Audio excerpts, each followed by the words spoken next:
Écoutez bien ce qui se passe au Sénégal en ce moment. Le pays est en train de se transformer sous vos yeux. Des infrastructures immenses, des villes nouvelles, des projets énergétiques qui peuvent changer l'économie nationale. Et croyez-moi, restez jusqu'à la fin parce que le dernier projet va vous choquer. Avant qu'on commence, abonnez-vous, likez la vidéo, partagez-la et dites-moi en commentaire ce que vous pensez de tout ça. Votre avis est important. Numéro 1.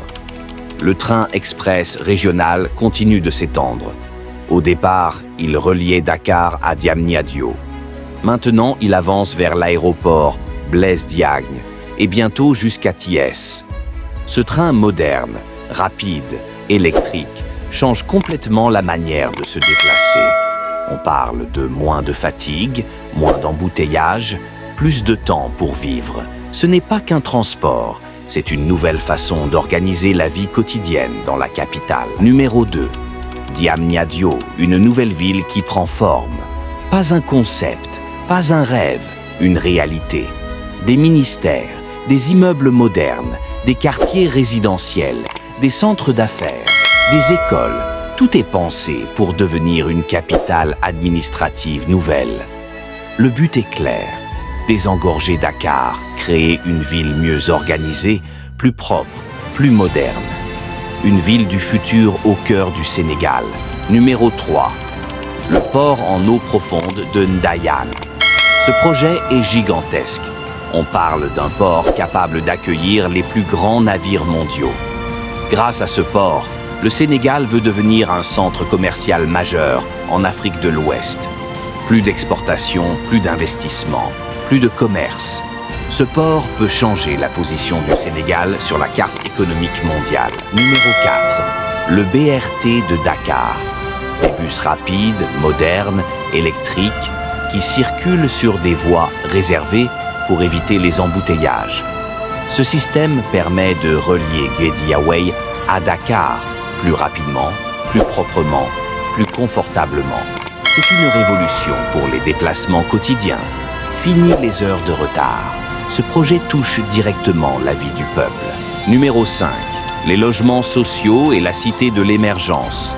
Le pays construit des milliers de logements modernes pour les familles. Des quartiers organisés, avec services, écoles, routes. Cela permet à de nombreuses familles de vivre dans de meilleures conditions. Ce projet aide à réduire la crise du logement et à créer une vraie classe moyenne. C'est un changement qui touche les foyers, le quotidien, l'avenir. Numéro 6. Le nouvel aéroport international de Saint-Louis. Saint-Louis devient un centre stratégique. Entre le tourisme, la pêche et les projets gaziers de la région, cet aéroport est essentiel. Il va accueillir investisseurs, touristes, entreprises. Il donne à la ville un nouveau souffle, une nouvelle importance, une nouvelle dynamique. Numéro 7. Le projet pétrolier Sangomar. Le Sénégal exploite désormais son propre pétrole offshore. C'est un changement historique. Le pays devient producteur. Ce pétrole peut renforcer l'économie, financer des infrastructures, créer des emplois et soutenir le développement national. Mais tout dépend de la gestion. Le peuple observe.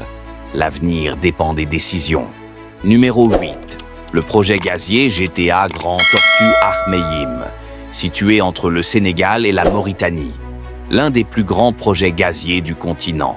Ce gaz sera exporté dans le monde entier. Ce projet peut donner au Sénégal une place stratégique dans l'énergie mondiale. L'enjeu est immense. C'est une question de puissance, de souveraineté, d'influence. Numéro 9. Le pont Nelson Mandela à Foundiougne. Ce pont relie des régions autrefois isolées. Il facilite le transport des produits, la circulation des personnes, le commerce local. Moins de temps perdu, plus d'échanges, plus de développement.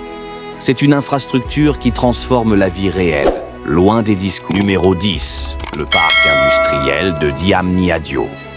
Une zone industrielle moderne où s'installent des entreprises, des usines, des centres de production, des emplois. Ce parc permet de produire au Sénégal ce qui était autrefois importé. C'est le début de l'industrialisation nationale, le début du Made in Sénégal. Alors maintenant, dites-moi en commentaire, selon vous, lequel de ces projets peut vraiment transformer le Sénégal? Abonnez-vous, likez, partagez, parce que la suite va vous choquer encore plus.